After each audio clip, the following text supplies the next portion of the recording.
하나님의 말씀은 구약성경 사무엘하 24장 10절에서 15절까지 말씀 제가 봉독해 드리겠습니다. 다윗이 인구수를 조사한 후에 그 마음에 자책하고 여호와께 아뢰되 내가 이 일을 행함으로 큰 죄를 범하였나이다. 여호와여 이제 간구하옵나오니 종의 죄를 사하여 주옵소서. 내가 심히 미련하게 행하였나이다 하니라. 다윗이 아침에 일어날 때 여호와의 말씀이 다윗의 선견자된 선지자 갓에게 임하여 가라사대 가서 다윗에게 말하기를 여호와의 말씀에 내가 네게 세 가지를 보이노니 너는 그 중에서 하나를 택하라. 내가 그것을 네게 행하리라 하셨다 하라.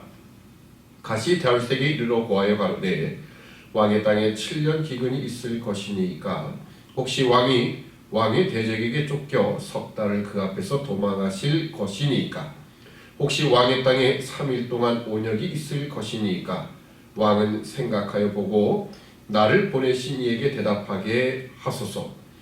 다윗이 갓에게 이르되 내가 곤경에 있도다.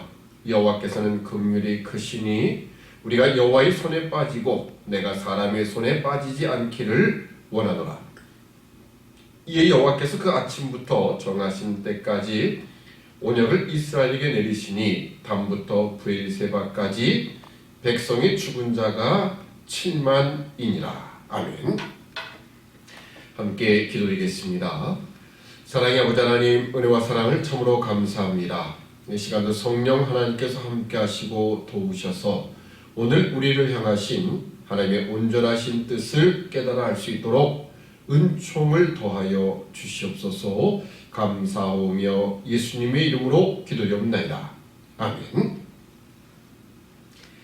오늘 사무엘하 24장 10절에서 15절 말씀을 통하여서 온역 하나님의 공의라는 제목으로 같이 은혜를 나누고자 합니다.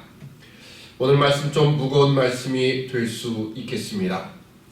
세상에서 가장 두려운 것은 무엇일까요? 물론 사람마다 자신이 두려워하는 대상, 두려워하는 이 대상물이 분명히 다를 수밖에 없을 것입니다.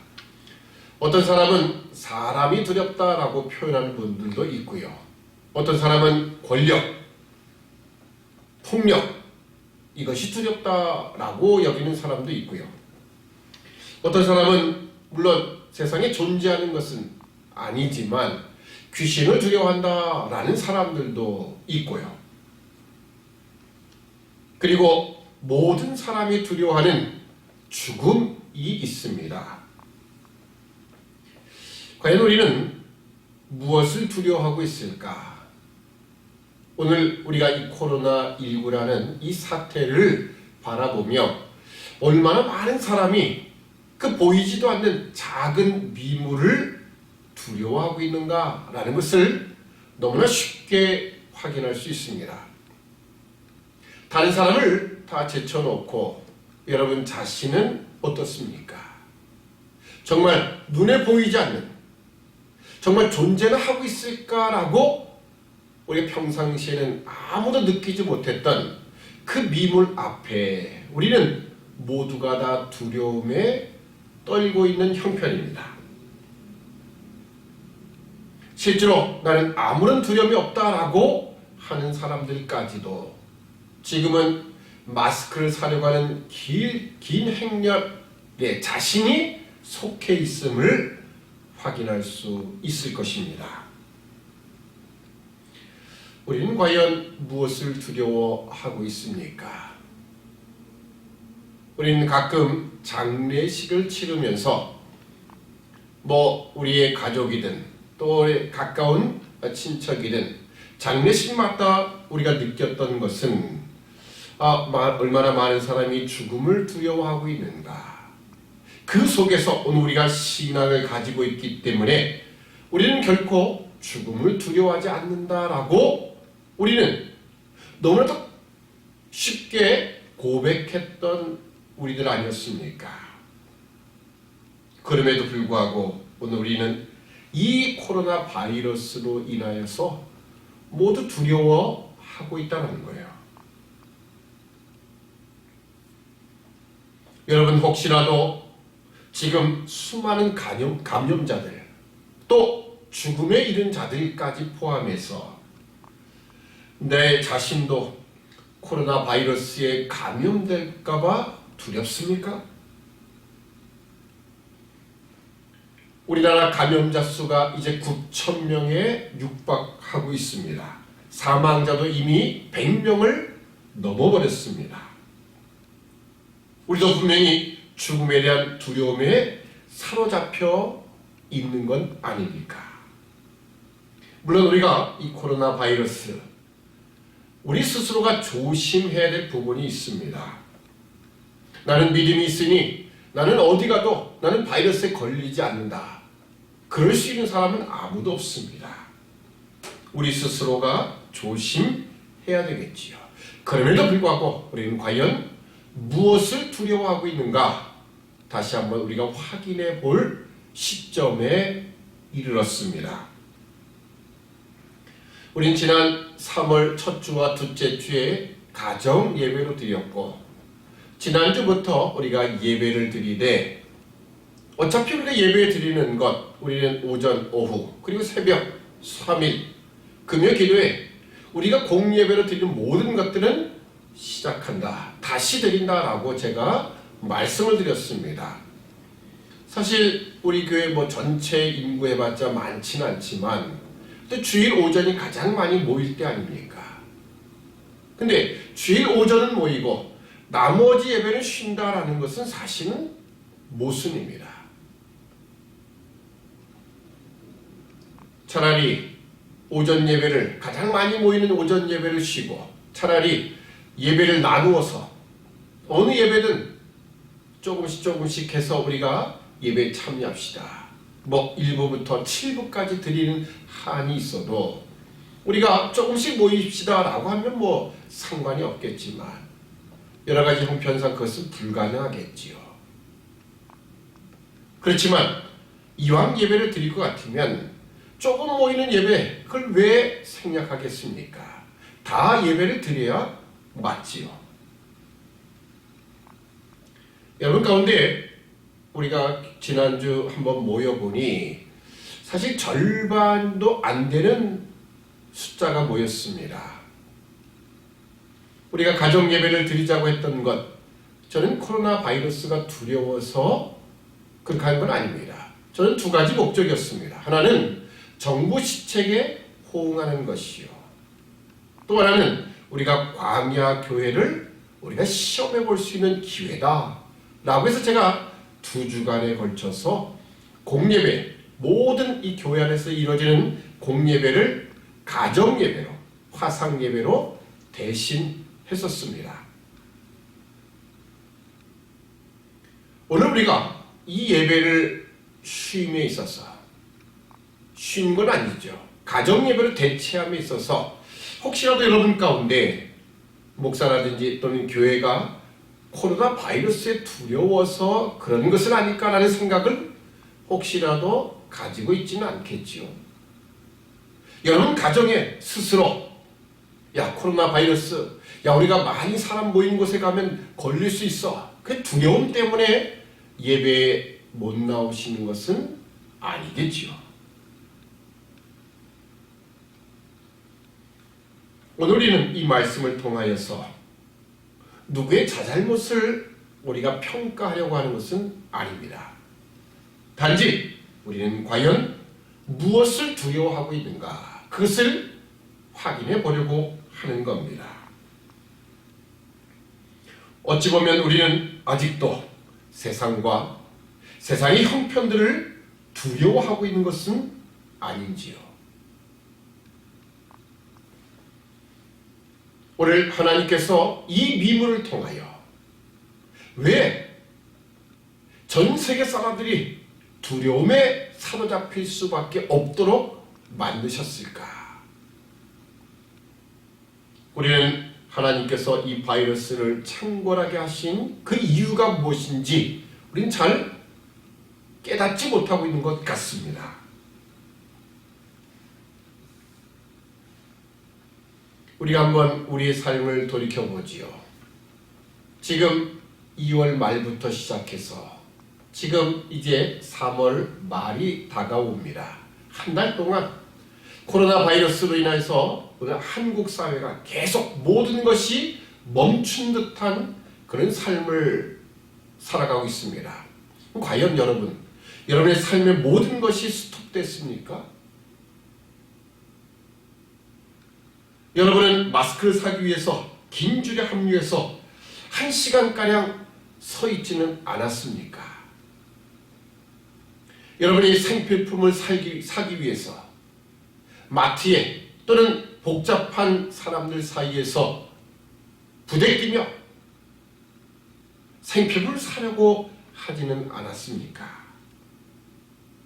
그런데 예배를 드리는 공간은 위험하니 모이지 말자라고 하는 것은 여러분 스스로 모순에 빠지는 것입니다. 물론 확진자가 나온다 또는 확진자의 가능성이 있다라고 하면 좀 다른 문제이겠지요. 제가 지난주에도 보니까 우리 성도들 가운데 여러분들이 연락을 통해서 구역장을 통해서 또는 저를 통해서 또 다른 사람을 통해서 내가 기침을 하니까 또 이런 사정이 있었으니까 제가 가지 않는 것이 다른 사람에게 유익이 되겠습니다 라고 해서 안 나오신 분들도 있습니다. 자, 그러나 그런 것이 아닌 단순한 두려움, 사람이 많이 모이니 그곳에 가면 혹시라도 바이러스에 노출되지 않을까라고 해서 우리가 모이지 않는다면 우리가 스스로 모순 속에 빠지는 거예요. 여러분은 아직도 우리가 두려워해야 될 대상이 무엇인지 누구인지를 알지 못하고 있다는 겁니다. 저는 이야기합니다. 아무래도 건강상으로 또 이런 바이러스에 취약한 연령대가 있습니다. 그래서 제가 저희 교회 연령이 있으신 분들, 연세가 드신 분들에게는 전화를 드려서 예배에 나오시지 말고 집에서 또 건강을 잘 유지할 수 있도록 가정 예배를 드리십시오. 제가 전화를 드립니다. 오늘 우리가 정부 시책에 호응하는 것도 중요하지요. 그러나 우리가 하나님 앞에서 진정 두려워할 대상이 누구인가를 확인하는 차원에서 우리가 과연 어떤 모습으로 예배 임하는가? 가정 예배도 마찬가지고요. 오늘 우리가 함께 모이는 이 공예배도 마찬가지입니다. 우리가 세상을 두려워하면서 바이러스는 두려워하면서 하나님을 두려워할 줄 모르는 그런 자리에 있지는 않는가?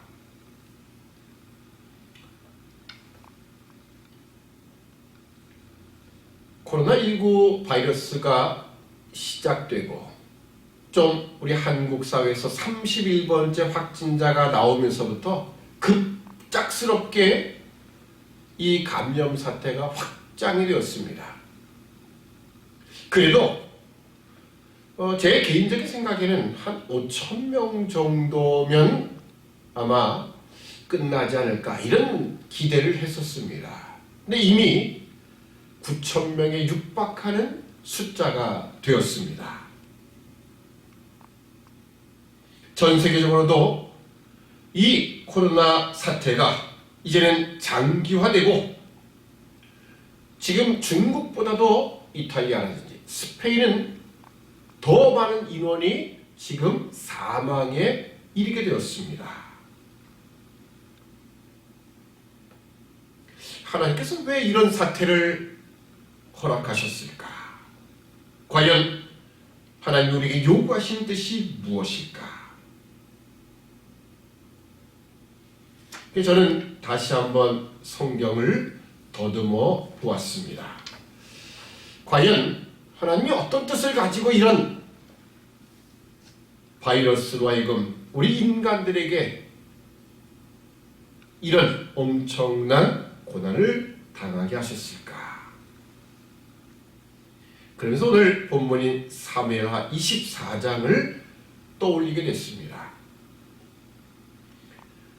사무엘하 24장 1절 이하로부터 마지막까지는 사실은 이 하나의 이야기죠. 그 중에 제가 10절부터 15절까지만 본문을 읽어드렸습니다. 1절에 보면 여호와께서 다윗을 감동시키셔서 바로 이스라엘 인구 조사를 하게끔 하셨다라고 기록하고 있습니다. 물론 역대의 기록과 똑같은 본문의 이야기지만 그 시작은 조금 다르게 기록된 것을 우리가 확인할 수 있습니다. 역대기에서는 사탄이 일어나서 다윗을 감동시켜, 감동이라고 해요. 그를 어떻게 보면 꼬드겨서 인구조사를 하게 했습니다. 그래서 우리가 사탄이 했느냐 하나님이 했느냐 이거 갖고 왈가왈부하지만 사실 본문의 뜻은 정해져 있습니다.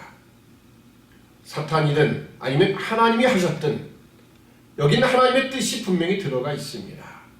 하나님이 때로는 사탄을 통해서라도 이용해서 하나님의 뜻을 이루어 가실 때가 있습니다. 마치 욥기에 등장하는 이야기처럼 하나님은 사탄에게 그렇죠. 욥에게 좋다. 네 재산 다 한번 손을 대봐라.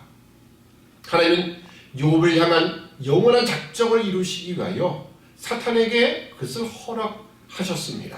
마치 오늘도 사탄이 했다라고 하는 대로 사탄이 다윗을 격동시켜서 하는 그 모든 이야기 속에도 하나님의 더 크고 더 원대한 뜻이 분명히 있다라고 하는 겁니다. 자, 과연 하나님의 뜻이 무엇이었을까요? 자, 24장 1절 말씀 보면 이렇게 이야기를 하고 있습니다. 여호와께서 다시 이스라엘을 향하여 진노하사 여호와께서 다시 이스라엘을 향하여 진노하셨다. 그리고 저희를 치시려고 다윗을 감동시키사 가서 이스라엘과 유다의 인구를 조사하라 하시니라. 아멘. 자, 다윗이 스스로 한 것이 아니라 하나님이 이스라엘에게 진노하시고 그들을 치시려고 바로 다윗을 감동시키셔서 인구조사를 하도록 하셨다는 거예요. 물론 다윗 스스로도 이런 생각을 가졌을 겁니다.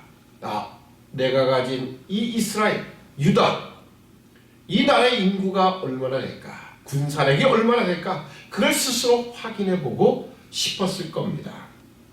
그러니 후에 가서 다윗이 하나님께 제가 범죄했습니다 하고 고백하지 않습니까? 그러나 이 모든 것을 다 이용하셔서 하나님은 하나님의 뜻을 이루고자 하신다는 거예요. 결국 하나님은 죄의 조성자가 아니시다라는 거죠. 다윗은 스스로 교만함에 빠지고 자신의 힘을 확인하기 위해서 인구조사를 한 것뿐입니다. 그러나 그 인구조사 이면에는 하나님께서 바로 이스라엘에게 진노하시고 그들을 치시기 위함이었다는 더 큰 목적이 있었다는 겁니다. 과연 무엇이었을까요? 사실 이 다윗에게는 여러 가지 고난이 있었습니다.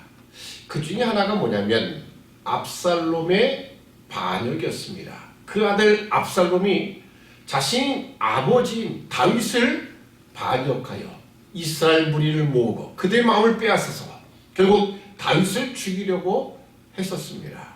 그리고 자신이 왕권을 차지하려고 했던 거예요. 근데 여러분, 하나님은요 압살롬이 아니라 물론 다윗의 아들이었지만 압살롬이 아니라 솔로몬을 통하여 그 다윗의 계대가 이어지는 거예요. 다윗의 왕조가 이어지는 것, 이것이 하나님의 뜻이었습니다. 근데 압살롬은 스스로 왕이 되려고 했을 뿐만 아니라 다윗을 죽이려고 한 것이에요. 자신의 아버지를요. 근데 아버지만 죽이는 거겠습니까? 자신의 아버지도 죽인 사람이 그 형제들을 살려두겠습니까? 아마 모든 자들 다 죽일 겁니다. 자, 그렇다면 결국 하나님께서 솔로몬을 통하여 다윗에서부터 예수 그리스도까지 이어지는 그 족보는 어떻게 되겠습니까? 결국 끊어지게 되겠지요. 그게 결국 압살롬은 하나님의 나라 구원 운동에 지금 역행하는 자예요. 그 일에 이스라엘이 함께 동조했다라는 거예요. 결국 하나님 나라를 거역하는 일에 바로 이스라엘이 동참했고요. 그리고 비그리 아들 세바가 또 다윗을 반역해서 일어났을 때 그때도 이스라엘이 함께 동참합니다.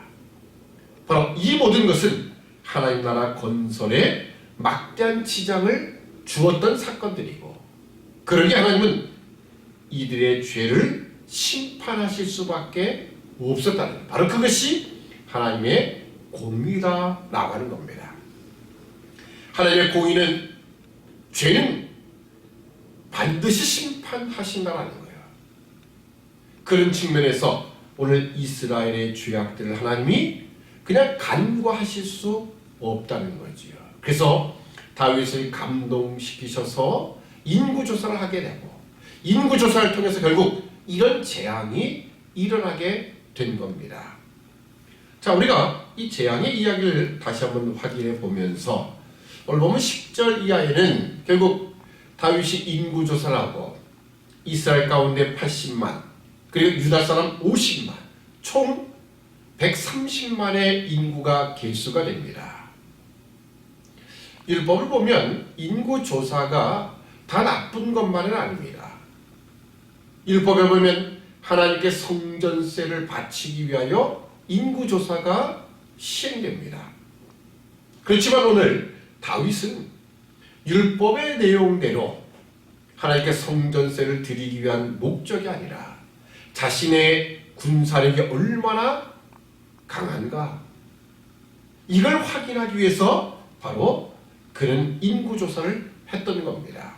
그 하나님은 선지자 갓을 보내서 다윗에게 세 가지 징벌의 내용을 말씀하고, 그리고 그 가운데 하나를 선택하라 말씀하십니다. 첫 번째 내용은 바로 이 땅에 7년 동안 기근이 있을 것인가, 아니면 석 달을 대적에 의해서 쫓겨 다닐 것인가, 아니면 3일 동안 이 땅에 온역이 있을 것인가, 이 세 가지 중에 하나를 선택하라 라고 다윗에게 하나님은 선지자를 통해서 말씀하십니다. 그때 다윗의 대답이 무엇이냐? 오늘 보면 14절에 이렇게 이야기합니다. 다윗이 갓에게 이르되 내가 곤경에 있도다. 여호와께서는 긍휼이 크시니 우리가 여호와의 손에 빠지고 내가 사람의 손에 빠지지 않기를 원하노라. 아멘. 다윗이 결정한 것은 그 다음의 내용에서 우리가 알듯이 바로 그 땅에 3일 동안 온역이 있는 것을 그가 선택을 했습니다. 여러분 생각해 보십시오. 우리가 알고 있는 다윗, 과연 그는 자신은 빠져나가고 백성들의 죽음을 선택할 만한 사람이었겠는가? 여러분, 다윗은요, 그가 피난 생활 속에서도요, 자신들과 함께한 사람을 그는 버리지 못했습니다. 베들레헴에서 그가 사울에 의해 쫓겨다닐 때, 사울은 저기 베들레헴 그 안에서 군사들과 함께 장막을 치고 잠을 자고 있는데, 야, 내가 목마르다. 저 베들레헴 성 곁에 있는 저 우물물을 누가 나로 마시게 할 것인가? 그때 두 사람이 그 죽음을 무릅쓰고 가서 물을 길어옵니다. 근데 그 다윗이 어떻게 했습니까? 그 물을 마시지 않고 그걸 하나님께 부어드리며, 이것은 자신의 생명을 돌아보지 않냐고 갔다 온 이 사람들 그 생명의 값 아니냐. 그래서 먹지 않겠다라고 합니다. 또한 자신에게 찾아온 모든 사람들을 그는 다 영접을 하고 한 사람 한 사람을 가장 소중하게 여겼지요. 뭐 그런 내용들은 이 다윗의 일생 가운데 너무나 많습니다. 자, 그랬던 다윗이 오늘 백성들이 3일 온역을 통하여 죽음의 자리에 처하는 것을 선택했다. 왜 그랬을까? 차라리 저 같으면, 그래, 내가 이미 뭐 쫓겨다닌 생활을 얼마나 많이 했었는가. 뭐 석 달 뭐 쫓겨다닌들 그게 무슨 나에게 큰 고난이 되겠느냐. 그래, 석 달을 내가 고생하고 말지. 아마 다윗의 성정 같았으면 충분히 그랬을 겁니다. 자, 그런데 다윗은요, 석 달 쫓겨갈 것을 선택하지 않고 내가 하나님의 손에 빠지고 사람의 손에 빠지지 않기를 원한다. 결국 하나님이 이 땅에 온역을 내리신 것, 전염병을 내리신 것을 선택했다라는 거예요. 결국 다윗은요, 왜 이런 진노가 하나님께서 임했는가를 그가 아는 겁니다. 결국 지금 이스라엘 백성들, 그들은 압살롬의 반역과 그리고 비글의 아들 세바의 반역에 동참했던 자들이에요. 그들의 죄가 하나님 앞에서는 그대로 묵과될 수 없다라는 거예요. 하나님 반드시 심판하셔야 그것이 하나님 나라 건설에 걸맞은 그런 내용이라 하는 겁니다. 그래서 다윗은 하나님의 뜻을 알기에 바로 이 온역을 선택하는 겁니다. 자, 그래서 이 15절 말씀 보면 아침부터 정하신 때까지 하나님이 그 땅에 온역을 내리십니다. 전염병이에요. 이 전염병 때문에 북쪽인 담부터 남쪽의 브엘세바까지 백성의 죽은 자가 7만이니라 라고 이야기를 합니다. 근데 하나님이 그 다음 우리가 읽지 않았지만 이 재앙 내림에 대해서 하나님이 뉘우치신다라고 이야기를 합니다. 왜요? 이 재앙이요, 얼마나 큰 전염병인지 하루에 7만 명이니 3일 동안 이 온역이 그 땅에 계속 창궐해지면요, 사실은 하루에 7만이 3일이면 21만이다. 그런 숫자 개념은 없습니다. 지금도 코로나19로 인하여서 한 명 때문에 엄청난 파급 효과가 있지 않았습니까? 그것처럼 이 온역으로 인하여 3일만 이것이 창궐하다 보면 아마 이스라엘의 대부분은 다 죽을지도 모릅니다. 지금 장정만 130만이에요. 누가 장담할 수 있겠습니까? 아마 그 인원이 다 죽었을런지도 모릅니다. 근데 하나님은 이 온약을 그 자리에서 멈추게 하시고 결국 아람 나라의 타작마당에서 다윗이 번제를 드림을 통해 하나님이 그 재앙을 거두십니다.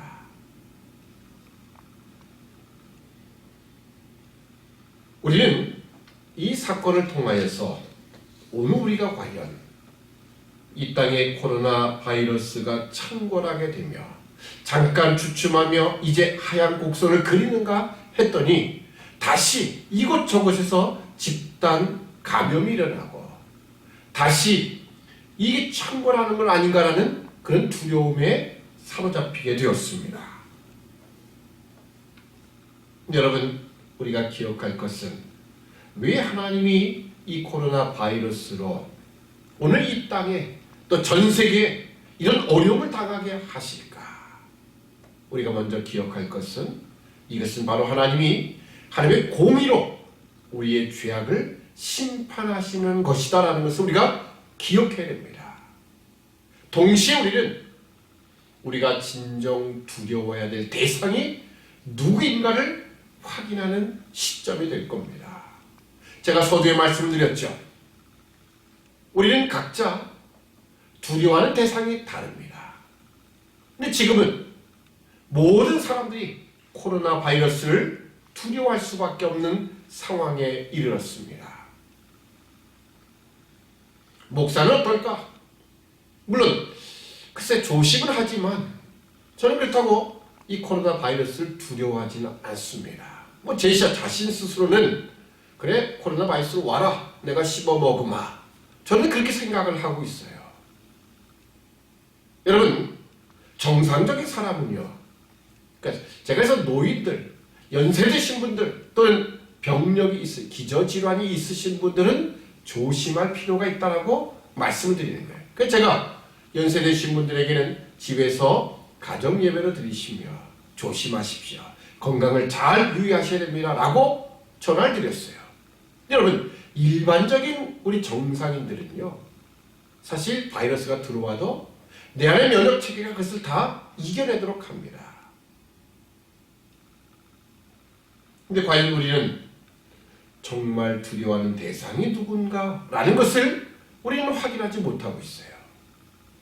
단지 보이지 않는 그 미물에 대한 두려움만 가지고 있는 겁니다.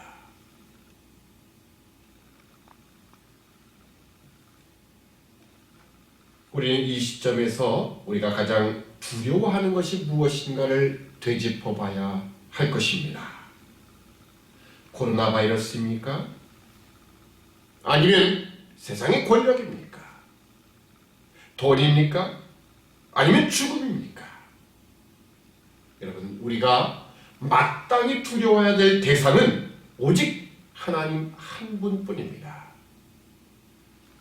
마태복음 10장 28절에 이렇게 말씀합니다. 몸은 능 죽여도 영혼은 능히 죽이지 못하는 자들을 두려워하지 말고 오직 몸과 영혼을 능히 지옥에 멸하시는 자를 두려워하라. 아멘. 성경은 분명히 말씀합니다. 주님은 분명히 말씀합니다. 우리가 두려워해야 될 대상은 오직 하나님 한 분뿐이시다.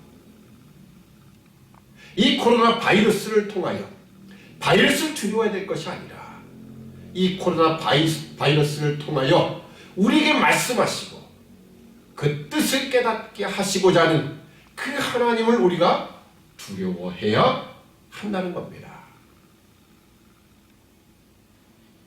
여러분, 지금 코로나 바이러스로 쩔쩔매고 있지는 않습니까? 물론 저는 여러분에게 여러분이 믿음을 쓰면 코로나 바이러스에 안 걸린다 그런 이야기를 하는 건 아니에요. 우리가 조심해야 될 것은 분명히 조심해야 할 것입니다. 믿음을 써서 예배에 나오면 절대 코로나 안 걸린다 그것도 아닙니다. 그래, 여러분, 코로나 바이러스로 여러분의 삶이 혹시라도 위축된 건 아닌가? 아니, 여러분의 신앙생활이 위축된 건 아닌가? 생각해 보라는 겁니다. 여러분도 뭐 아시겠지만 뭐 뉴스에서 보여주는 바가 있으니까요. 여러분, 코로나 바이러스 이길 수 있습니다. 우리가 함께하면 이길 수 있습니다. 라고 해서 얼마나 많은 사람들이 그 현장에 가서 봉사하고 섬기는 일을 하고 있지 않습니까? 교회도 코로나 바이러스를 우리가 함께 극복할 수 있다고. 마스크가 부족하니까 어떻게 합니까? 교인들이 함께 모여서 마스크를 제작해서 이웃들에게 나눠주는 일들을 하고 있어요. 우리에게는 뭘 하고 있습니까? 아니, 여러분은 뭘 하고 있습니까? 나 자신만 안 걸리면 된다 라고 해서 집에서 치과하며 위축된 삶을 살고 있지 않습니까? 물론 제가 손소독제를 우리가 구입하여 대용량을 구입하여 그것을 작은 병에 담아 그걸 지금 나눠주는 일을 하고 있습니다. 물론 교회가 소개되는 것도 되지만 전체적으로 우리가 이 일에 함께 동참함을 통하여 교회가 뭐 당하자는 게만이 아닙니다. 교회가 이런 일에 지금 적극적으로 동참하고 있다는 것을 보여주고 싶은 거예요. 동시에 우리는 그걸 두려워하지 않습니다. 라고 하는 겁니다. 여러분, 우리는 과연 무엇을 두려워합니까? 바이러스? 아니요. 그 바이러스를 우리에게 보내신, 물론 더 큰 뜻을 제가 이미 말씀을 드렸고요. 그 바이러스를 우리 사회에서 창궐하게 하신 하나님, 그분을 두려워하라는 겁니다. 그분 앞에 나의 삶에 죄악은 없는지, 여러분, 이 땅에 죄악이 얼마나 많았습니까? 정치인이면 정치인대로, 경제인이면 경제인대로, 이 사회 구석구석에 오늘 우리 성도들까지도 우리가 하나님을 섬긴다 하면서도, 믿는다 하면서도 우리 안에 얼마나 많은 죄와 욕심들이 있지 않았었습니까? 그런데 우리는 그걸 내려놓지 않아요. 하나님 앞에 회개하지 않습니다. 그리고 하나님, 이 코로나가 빨리 물러가게 해주십시오라고 기도만 하고 있는 거예요. 회개한다 할지라도 두루뭉술, 뭐가 잘못되는지도 고백하지 않은 채 하나님, 우리가 회개합니다. 하나님 용서해 주시고 우리가 이 사태를 빨리 극복하도록 도와주십시오. 이렇게만 하고 있지는 않았습니까? 오늘 여러분, 진정 두려워야 될 대상이 누구인가를 여러분 확인하십시오. 절대 위축된 삶을 살지 마십시오. 오히려 일어나서, 그래, 내가 이웃들을 향해 직접 대구나 경북 지역에 가지 않는다 할지라도 이 사회 앞에 우리가 해야 될 일이 있어요. 함께 모여서 손소독제를 만들거나 그걸 또 담고 가서 나눠주는 일도 할 수 있고요. 마스크를 만들 만한 재능이 없다면 다른 것도 얼마든지 있습니다. 정 아무것도 안 되면 나가서 피켓 하나 들고 손 씻기라도 잘합시다라고 우리가 외쳐도 되는 거예요. 그런데 우리는 너무나 위축된 삶을 삽니다. 진정 두려워될 대상이 누군지를 모른 채 바이러스만 두려워하고, 어떻게 하냐, 내가 혹시 걸리는 건 아닌가라는 생각 속에 집에 은둔하는 삶을 살고 있다는 거예요. 좋습니다. 여러분은 안 걸릴 수 있어요. 나머지 돌아다니는 사람, 예배에 모이는 사람 다 걸린다고 생각해 보십시오. 그럼 여러분 어떻게 살아가겠습니까? 아니요. 우리는 혼자서 살 수 없는 세계에 살고 있습니다. 이 사회에 살고 있어요. 우리가 이젠 돌이킬 때가 되었습니다. 우리는 2주간 광야 예배를 시험하고, 이제는, 그렇죠? 물론 우리 안에 어떤 확진자가 있다, 강제로 폐쇄가 될 수는 있겠지요. 그렇지만 그 전까지 우리는 드리는 예배를 다 드릴 겁니다. 여러분도 위축된 신앙생활을 하지 마십시오. 진정 두려워야 될 대상이 누구인가를 확인하고 그 하나님 앞에 나의 삶을 다시 한번 점검하고 그 하나님 앞에 올바른 믿음의 길을 걸어가는 우리 모두가 되어야 할 것입니다. 기도하겠습니다. 사랑의 아버지 하나님, 은혜와 사랑을 참으로 감사합니다. 오늘 우리는 과연 마땅히 두려워야 될 대상인 여호와 하나님을 두려워하고 있는지요? 아니면 혹시라도 내가 바이러스에 걸릴까봐 이 바이러스로 인하여 많은 재정적인 사회적인 손실이 있고 혹시라도 죽음에 이르지는 않는가, 이것 때문에 우리는 위축된 세상 것을 두려워하는 삶을 살고 있지는 않는지요? 분명히 이 바이러스는 하나님이 이 세상을 죄를 심판하기 위한, 또는 오늘 우리가 진정 두려워야 될 대상이 누구인가를 확인시키기 위하여 하나님의 공의적인 차원에서 보내신 이 징벌이나 심판이라 분명히 믿습니다. 우리는 바이러스가 아니라 그 바이러스 위에 계신 하나님을 두려워하는 믿음의 백성이 되도록 도와주옵소서. 이제 하나님, 이 모든 위축된 삶을 벗어나서 우리가 어떻게 하면 좀 더 이 세상을 향하여, 우리가 이 사회를 향하여 교회가 어떤 일을 해나갈 것인가, 내가 믿음의 사람으로 하나님을 섬기는 사람으로 무엇을 해나갈 것인가 다시 한번 확인하고 그 길로 걸어가는 기회가 될 수 있도록 은총을 더하여 주시옵소서. 감사하며 예수님의 이름으로 기도드립니다. 아멘.